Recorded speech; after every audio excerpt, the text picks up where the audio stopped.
Shops close అవ్వాలి. 5th వరకు shops close అవ్వాలి. 5th తర్వాత నేను డిసిజన్ తీసుకుంటాను, నేను కలెక్టర్ గారు, దట్ ఇప్పుడు మళ్ళీ మనం షాప్స్ ఓపెన్ చేయాలా వద్దా.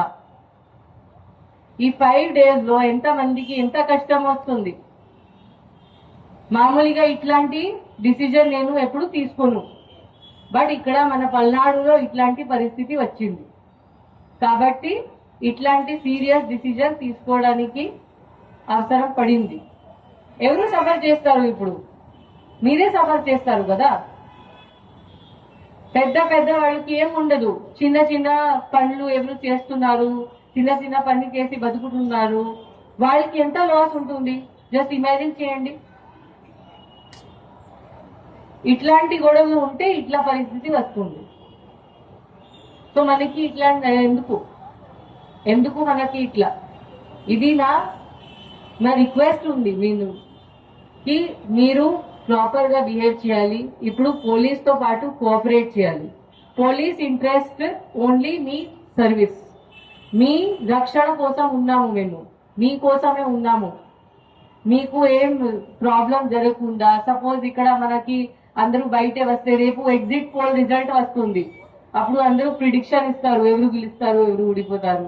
దానిలో ఎక్సైటెడ్ అయ్యి ఆర్ 4th నాడు ఎప్పుడు రిజల్ట్స్ బయట వచ్చిన తర్వాత ఇక్కడ గ్యాదరింగ్ అయ్యి తాగి గోడ పడి ఏదో బండి కాల్చి ఇది చేస్తే ఎవరికి లాస్? మీకే లాస్. ఇది అన్ని ఖరాబ్ పరిస్థితి సేవ్ చేయడానికి పోలీస్ ఇక్కడ ఉంది, మీ రక్షణ కోసం ఉంది. ఇట్లాంటి వాళ్ళు గ్యాదర్ అయితే ఏమవుతుంది? వాళ్ళు ఏదో షాప్ లో ఏమి చేయవచ్చు, మీ బండి కాల్చుకోవచ్చు, ఏదైనా చేయవచ్చు. సో అట్లాంటి వాళ్ళు గ్యాదర్ అవ్వకుండా చేయడానికి మనం ఇట్లాంటి స్టెప్స్ తీసుకుంటున్నాము. సో మీరు కూడా ఖచ్చితంగా సహకరించాలి. నా ఉద్దేశం ఇది ఉంది, ఫస్ట్ మనం కౌంటింగ్ ప్రాసెస్ సరిగా జరిపించాలి, ఏం ఇన్సిడెంట్ లేకుండా పీస్ఫుల్ గా పల్నాడు ఈ ఎలక్షన్ మొత్తం మషినరీ నుంచి బయటికి రావాలి. దాని తర్వాత మనం పల్నాడుకి ఎట్లా ఇంకా బెస్ట్ డిస్ట్రిక్ట్ లో మనం చేంజ్ చేయవచ్చు, దాని మీద మనం పని చేయడం స్టార్ట్ చేస్తాము. సో పోలీస్ డిపార్ట్మెంట్ ఎట్లా మీకు సహకరించవచ్చు దాని మీద నేను పని చేస్తాను.